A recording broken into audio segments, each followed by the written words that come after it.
ഞാനൊന്ന് പ്രവീണിലേക്ക് കൂടി പോയി വരാം. പ്രവീൺ പുരുഷോത്തമൻ, ഈ കുടുംബം നേരത്തെ ആവശ്യപ്പെട്ടിരുന്നത് CBI അന്വേഷണം വരേണ്ടത് ഈ SIT അന്വേഷണം തൃപ്തികരമല്ല, ഈ നവീൻ ബാബുവിനെ കുറ്റക്കാരനാക്കാൻ എന്ന രീതിയിൽ അന്വേഷണം നടക്കുന്നു എന്നൊരു ഘട്ടത്തിൽ മഞ്ജുഷ ആരോപിക്കുകയും ചെയ്തിരുന്നു. ഇപ്പോൾ ആവർത്തിച്ച് മഞ്ജുഷ പറയുന്നത് ഈ അന്വേഷണത്തിൽ ഞങ്ങൾക്ക് ഒട്ടും തൃപ്തിയില്ല എന്നു തന്നെയല്ലേ? അതെ അരുൺ, ഈ കേസന്വേഷണം ആരംഭിച്ച ആദ്യഘട്ടം മുതൽ തന്നെ നവീൻ ബാബുവിന്റെ കുടുംബം വ്യക്തമാക്കിയിരിക്കുന്നത് നിയമപോരാട്ടം ഏതറ്റയും വരെയും പോകും എന്നുള്ളതാണ്.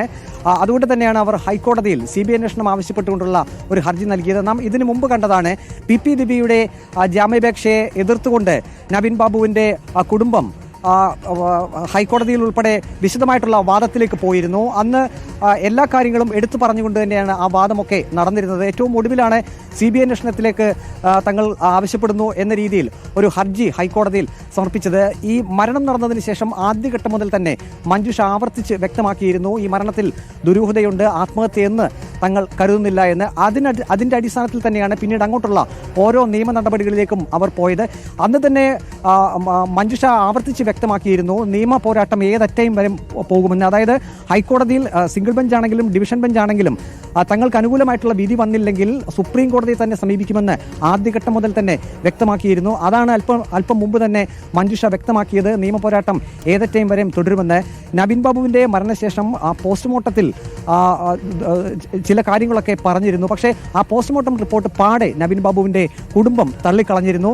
പ്രധാനമായും അവർ ഉന്നയിച്ച ഒരു ആരോപണം എന്നുള്ളത് ആന്തരികാവയവങ്ങൾ രാസപരിശോധനയ്ക്ക് അയച്ചിരുന്നില്ല എന്നുള്ളതാണ്. പോസ്റ്റ്മോർട്ടം നടപടിക്രമത്തിന് ശേഷം സാധാരണഗതിയിൽ ദുരൂഹമരണമാണെങ്കിൽ ആന്തരികാവയവങ്ങൾ രാസപരിശോധനയ്ക്ക് അയക്കുന്ന ഒരു രീതിയുണ്ട്. പക്ഷേ നവീൻ ബാബുവിന്റെ കാര്യത്തിൽ അത്തരമൊരു ആന്തരികാവയവങ്ങൾ രാസപരിശോധനയ്ക്ക് അയക്കുന്ന ഒരു ഘട്ടത്തിലേക്ക് പോയില്ല. അത് പൂർണ്ണമായും ഈ പോസ്റ്റ്മോർട്ടം നടപടിക്രമങ്ങളെ തള്ളിക്കളഞ്ഞുകൊണ്ടാണ് നവീൻ ബാബുവിന്റെ കുടുംബം വന്നിരുന്നത്. ഇക്കാര്യങ്ങളെല്ലാം തന്നെ ഹൈക്കോടതിയിൽ വിശദമായി പറഞ്ഞിരുന്നു. മറ്റൊന്ന്, ഈ പോസ്റ്റ്മോർട്ടം റിപ്പോർട്ടിൽ കയറിന്റെ വലിപ്പം ഉൾപ്പെടെയുള്ള കാര്യങ്ങൾ രേഖപ്പെടുത്തിയിരുന്നു. അത് നവീൻ ബാബുവിന്റെ തൂക്കവുമായി തട്ടിച്ചു നോക്കുമ്പോൾ ആ കയറിന്റെ വലിപ്പം തീരെ കുറവായിരുന്നു. അങ്ങനെയുള്ളൊരു കയറിൽ എങ്ങനെ നവീൻ ബാബു ആത്മഹത്യ ചെയ്യും എന്നുള്ള ചോദ്യങ്ങളൊക്കെ നവീൻ ബാബുവിന്റെ കുടുംബം ചോദിച്ചിരുന്നു. ഏതായാലും ഈ ഒരു ഘട്ടത്തിൽ ഹൈക്കോടതി സിംഗിൾ ബെഞ്ച് ഈ CBI അന്വേഷണം ആവശ്യപ്പെട്ടുള്ള ഹർജി തള്ളിയതിലൂടെ ഇനിയിപ്പോൾ അടുത്ത ഘട്ടത്തിലേക്ക് കടക്കുകയാണ്. സ്വാഭാവികമായും ഡിവിഷൻ ബെഞ്ചിനെ സമീപിക്കും. ഇനിയും അവിടെയും നീതി കിട്ടിയില്ലെങ്കിൽ ഉറപ്പായും സുപ്രീം കോടതിയെ സമീപിക്കും എന്ന് തന്നെയാണ് നിയമപോരാട്ടം അവസാനിപ്പിക്കുന്നില്ല മഞ്ജുഷ എന്നതാണ് അല്ലേ പ്രവീൺ ഇതിൽ നിന്ന് വ്യക്തമാകുന്നത്.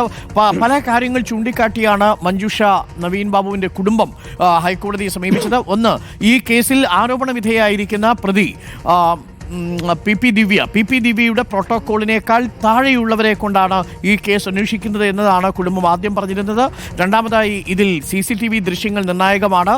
എവിടെയാണ് നവീൻ ബാബു ഈ റിട്ടയർമെന്റ് ഫംഗ്ഷന് ശേഷം പോയത്, പിന്നീട് റെയിൽവേ സ്റ്റേഷന്റെ പരിസരത്തേക്ക് എന്തിന് നവീൻ ബാബു വന്നു, അതിനുശേഷം എങ്ങോട്ടാണ് പോയത്, അവിടുത്തെ ഒരു കോവിലിൽ വന്നതിനു ശേഷം തിരിച്ച് ക്വാർട്ടേഴ്സിൽ തന്നെ എന്തുകൊണ്ട് വൈകി, ഇത്തരം കാര്യങ്ങളൊക്കെ അന്വേഷിക്കണം. ഇതൊന്നും അന്വേഷണത്തിന്റെ പരിധിയിൽ ഇതുവരെയും വന്നിട്ടില്ല എന്നതാണ് മഞ്ജുഷ ഉന്നയിച്ച പ്രധാനപ്പെട്ട കാര്യം. പക്ഷേ അതിൽ കേസ് ഡയറി പരിശോധിച്ചതിൽ നിന്ന് നവീൻ ബാബുവിന്റെ ശരീരത്തിൽ മറ്റെന്തെങ്കിലും മുറിപ്പാടുകളോ കൊലപാതകം എന്ന് സംശയിക്കാവുന്ന കാര്യങ്ങളോ ഉണ്ടോ എന്ന് ചോദിച്ചു. ഹൈക്കോടതി ചോദിച്ച ചോദ്യത്തിന് പ്രോസിക്യൂഷൻ പറഞ്ഞത് അത്തരം ഒരു പാടും പോസ്റ്റ്മോർട്ടം റിപ്പോർട്ടിൽ റിപ്പോർട്ട് ചെയ്യപ്പെട്ടിട്ടില്ല, ഒപ്പം തന്നെ ഇൻക്വസ്റ്റിലും റിപ്പോർട്ട് ചെയ്യപ്പെട്ടിട്ടില്ല. അതുകൊണ്ട് തന്നെ കൊലപാതകമാണ് എന്ന് സംശയിക്കാവുന്ന ശക്തമായ തെളിവുകൾ നവീൻ ബാബുവിന്റെ ശരീരത്തിൽ അടയാളങ്ങളായിട്ടില്ല. അത് കോടതി പരിഗണിച്ചു. മാത്രവുമല്ല, കേസ് ഡയറി പരിശോധിച്ചതിൽ നിന്ന് അന്വേഷണത്തിൽ വീഴ്ചയില്ല എന്ന് ഹൈക്കോടതിക്ക് ബോധ്യപ്പെട്ടതിന്റെ കൂടി അടിസ്ഥാനത്തിലാണ് ഇപ്പോൾ CBI അന്വേഷണം വേണ്ടതില്ല എന്ന നിലപാടിലേക്ക് എത്തിച്ചേർന്നിരിക്കുന്നത്.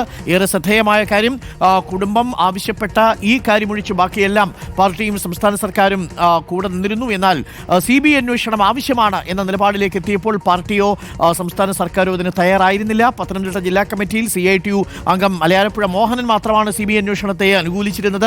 ഉദയഭാനു പോലും CBI അന്വേഷണം വേണം എന്ന നിലപാടിനോട് പൂർണ്ണമായിട്ടും യോജിച്ചിരുന്നതുമില്ല എന്ന് നമുക്കറിയാം. പ്രവീൺ, ഇനിയിപ്പോൾ ഡിവിഷൻ ബെഞ്ചിലേക്ക് കടക്കുന്ന ഘട്ടത്തിലും ഈ അന്വേഷണത്തിൽ തൃപ്തിയില്ല എന്ന ഒറ്റ വാക്കിൽ ഒതുക്കുകയാണ് മഞ്ജുഷ. അപ്പോഴും സംസ്ഥാന സർക്കാരിനെയോ പാർട്ടിയോ ഒന്നും പ്രതിരോധത്തിലാക്കുന്ന ഒരു സ്റ്റേറ്റ്മെന്റും മഞ്ജുഷ പറയാതിരിക്കാൻ ശ്രദ്ധിക്കുന്നു എന്നുള്ളതും പ്രധാനപ്പെട്ട കാര്യമാണ്. ഈ അന്വേഷണത്തിൽ ഇനിയിപ്പോൾ അതിനുള്ള സാധ്യത അടയുന്നു എന്നുള്ളതാണ് നിയമവിദഗ്ധർ കൂടി ചൂണ്ടിക്കാട്ടുന്നത്. നമ്മുടെ ലീഗൽ കറസ്പോണ്ടന്റ് പറയുന്നത് പോലെ ഡിവിഷൻ ബെഞ്ചിലേക്ക് അത് എത്തണമെങ്കിൽ ശക്തമായ തെളിവുകൾ വേണം. ഇതിനും അപ്പുറമുള്ള തെളിവുകൾ ഈ നവീൻ ബാബുവിന്റെ കുടുംബത്തിന് ശേഖരിക്കാനും സാധിച്ചിട്ടില്ല. ബാക്കിയെല്ലാം വെറും സംശയങ്ങൾ മാത്രമായി നിൽക്കുന്നു അല്ലേ? അതെ അരുൺ, ഇതിൽ ഏറ്റവും പ്രധാനപ്പെട്ട ഒരു കാര്യം പോലീസിന്റെ ഇൻക്വസ്റ്റ് റിപ്പോർട്ടിൽ നവീൻ ബാബുവിന്റെ അടിവസ്ത്രത്തിൽ രക്തക്കറ കണ്ടെത്തിയിരുന്നു എന്ന് കൃത്യമായി സൂചിപ്പിച്ചിട്ടുണ്ട്. പക്ഷേ പോസ്റ്റ്മോർട്ടം റിപ്പോർട്ടിൽ അങ്ങനെ ഒരു കാര്യമേ പറയുന്നില്ല. ഈ രണ്ട് കാര്യങ്ങൾ ഏതായാലും നവീൻ ബാബുവിന്റെ കുടുംബം വളരെ ഗൗരവത്തോടെ തന്നെയാണ് എടുത്തിരുന്നത്. ഒരു ഘട്ടത്തിൽ പോസ്റ്റ്മോർട്ടം റിപ്പോർട്ട് പുറത്തു വരുന്നു, അതിൽ കാരണങ്ങളൊക്കെ എണ്ണി പറയുന്നു. അത് പക്ഷേ ആസൂത്രിതമായാണ് അത്തരം പോസ്റ്റ്മോർട്ടം റിപ്പോർട്ടിലേക്ക് പോയതെന്നാണ് കുടുംബം പറയുന്നത്. അതേസമയം ഈ ഇൻക്വസ്റ്റ് റിപ്പോർട്ടിലെ അടിവസ്ത്രത്തിൽ രക്തക്കറ കണ്ട കാര്യം, അവിടെ എങ്ങനെ രക്തം വന്നു, ആന്തരിക രക്തസ്രാവം ഉണ്ടായിരുന്നോ, അങ്ങനെ തുടങ്ങിയ ഒരു കാര്യവും ഈ പോസ്റ്റ്മോർട്ടം റിപ്പോർട്ടിൽ സൂചിപ്പിച്ചിരുന്നില്ല. അതുകൊണ്ട് തന്നെയാണ് ഇപ്പോൾ ഈ നവീൻ ബാബുവിന്റെ കുടുംബം, പ്രത്യേകിച്ചും മഞ്ജുഷ, ഇത്ര വലിയ ആധികാരികതയോട് കൂടി തന്നെ അവർ കൂടുതൽ നിയമ നടപടികളിലേക്ക് പോകും എന്ന് പറയുന്നത്.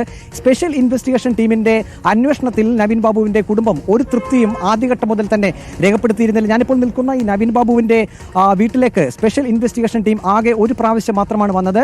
അവർ എത്തുന്നു, ഏതാനും മിനിറ്റുകൾ അല്ലെങ്കിൽ കുറച്ച് സമയം മാത്രം ഇവിടെ ചെലവഴിക്കുന്നു, പേരിന് മാത്രം ചോദ്യങ്ങൾ ചോദിക്കുന്നു, അതിനുശേഷം അവർ കണ്ണൂരിലേക്ക് മടങ്ങുന്നു. പിന്നീട് നമുക്കറിയാൻ കഴിഞ്ഞത് മഞ്ജുഷയ്ക്ക് ചില സംശയങ്ങളൊക്കെ ഇക്കാര്യത്തിലുണ്ടായിരുന്നു. അത് കേൾക്കാൻ പോലും സ്പെഷ്യൽ ഇൻവെസ്റ്റിഗേഷൻ ടീം തയ്യാറായില്ല എന്നാണ് നവീൻ ബാബുവിന്റെ കുടുംബം പറയുന്നത്. അതുകൊണ്ട് തന്നെ പോലീസ് അന്വേഷണത്തിൽ ഒരു ഘട്ടത്തിലും ഇവർ തൃപ്തി രേഖപ്പെടുത്തുന്നില്ല. ഇനി അവരുടെ മുന്നിലുള്ള ഏക മാർഗം എന്നുള്ളത് കൂടുതൽ നിയമ നടപടിയിലേക്ക് പോവുക എന്നുള്ളതാണ്. അതേസമയം തന്നെ ഏറ്റവും പ്രധാനപ്പെട്ട മറ്റൊരു വസ്തുത, മരണം നടന്ന ശേഷം ഈ ഘട്ടം വരെ CPM-നെ സംബന്ധിച്ചോ അല്ലെങ്കിൽ രാഷ്ട്രീയപരമായിട്ടുള്ള ഒരു കാര്യത്തെക്കുറിച്ചും മഞ്ജുഷയോ ഒപ്പം തന്നെ സഹോദരൻ പ്രവീൺ ബാബുവോ പ്രസ്താവന ഒന്നും നടത്തിയിട്ടില്ല എന്നുള്ളത് ഏറെ ശ്രദ്ധേയമാണ്. പ്രധാനപ്പെട്ട കാര്യം അതാണ്. പ്രവീൺ, ഞാൻ മടങ്ങി വരാം.